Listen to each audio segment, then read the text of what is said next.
এই আমরা মাউন্ট আবু থেকে নেমে আসছি। মাউন্ট আবু থেকে নামার সামান্য একটু নামার পরে এই জায়গাটার দৃশ্য খুব খুব চমৎকার। এখানে একটা হেয়ার পিন বেন্ড রয়েছে, বড় বড় পাথরের টুকরো দেখাই যাচ্ছে।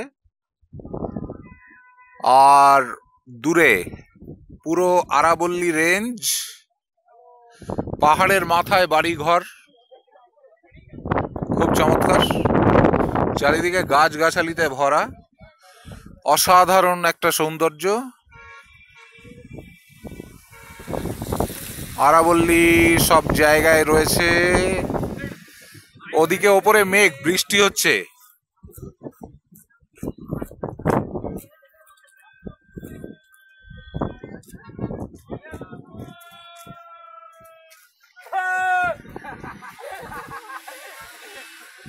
ওই গাড়িগুলো উঠছে, আরাবল্লীর মাউন্ট আবুর ওপরে উঠে আসছে গাড়িগুলো।